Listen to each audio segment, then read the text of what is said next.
क्या आप जानते हैं कि एसएससी मैथ्स में सिर्फ एक छोटी सी गलती, एक गलत स्ट्रेटेजी आपका पूरा एक साल बर्बाद कर सकती है?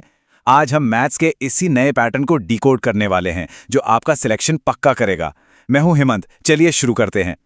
तो सबसे पहले अपने आप से ये सवाल जरूर पूछिए, क्योंकि देखिए, मैं अपने अनुभव से बता रहा हूं, एसएससी अब वो पहले वाला एग्जाम नहीं रहा, जहां पुराने तरीके काम आ जाएं। अब हर एक कदम बहुत सोच समझकर उठाना होगा, वरना इसकी कीमत पूरा एक साल हो सकती है।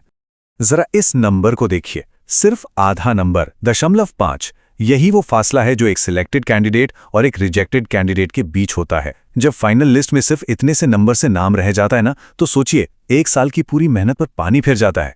इसीलिए हम एक भी सवाल छोड़ने का रिस्क ले ही नहीं सकते। देखिए, सबसे पहली और सबसे बड़ी गलती जो ज्यादातर स्टूडेंट्स करते हैं, वो है एसएससी को स्कूल का एग्जाम समझ लेना। स्कूल में क्या था, 33% पे पास हो जाते थे, कुछ चैप्टर छोड़ भी दिए तो काम चल जाता था। पर यहां ऐसा बिल्कुल नहीं चलता। यहां एक एक टॉपिक, एक एक सवाल आपकी रैंक तय करता है। ये माइंडसेट आज ही, अभी ही बदलना होगा। चलिए, अब सीधे सिलेबस के उस हिस्से पर आते हैं जहां ज्यादातर स्टूडेंट्स मात खा जाते हैं।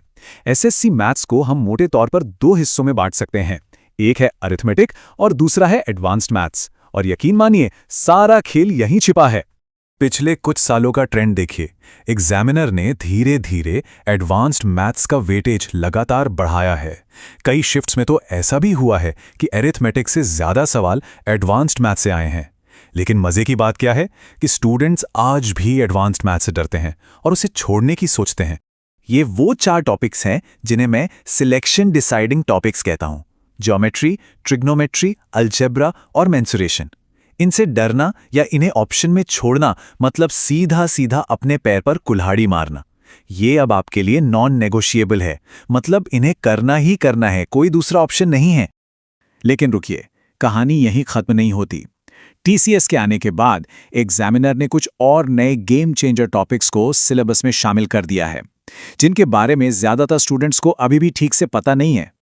ये 3 टॉपिक्स, प्रोबेबिलिटी, परम्यूटेशन, कॉम्बिनेशन और स्टैटिस्टिक्स, अब आपके रडार पर होने ही चाहिए। जो टॉपिक पहले कभी कभार पूछे जाते थे, अब वो सीजीएल मेंस का एक जरूरी हिस्सा बन चुके हैं। इनको छोड़ने का सीधा मतलब है जानबूझकर अपने 2-3 सवाल गलत करने का इंतजाम करना। इस एक लाइन को ना अपने स्टडी टेबल के सामने लिखकर लगा लीजिए। एक टॉपिक जिसे आपने मुश्किल समझकर छोड़ दिया, क्या पता उसी का सबसे आसान सवाल एग्जाम में आ जाए और आपका पूरा एक साल बर्बाद कर दे। सोचिए जरा। तो सवाल ये उठता है कि इसका हल क्या है? ऐसी कौन सी स्ट्रैटेजी अपनाई जाए जिससे मैथ्स में 50 में से 45 से ज्यादा स्कोर किया जा सके? चलिए, अब उस ब्लूप्रिंट पर बात करते हैं जो आपको हजारों स्टूडेंट्स से आगे निकाल देगा। यह है आपकी सफलता के 4 स्तंभ। पहला, यह मान लीजिए कि सिलेबस में दिया हर टॉपिक जरूरी है, कुछ भी ऑप्शनल नहीं है।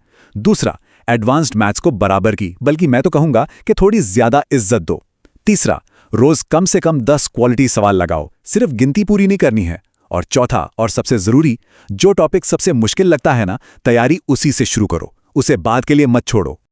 अब देखिए, इस पूरी स्ट्रैटेजी को सही ढंग से लागू करने के लिए और हर एक कॉन्सेप्ट को बिल्कुल बेसिक से एडवांस तक समझने के लिए एक सही गाइडेंस की जरूरत होती है।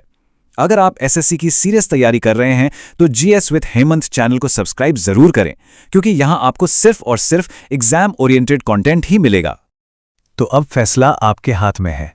तैयारी का सही समय अब है, आज है।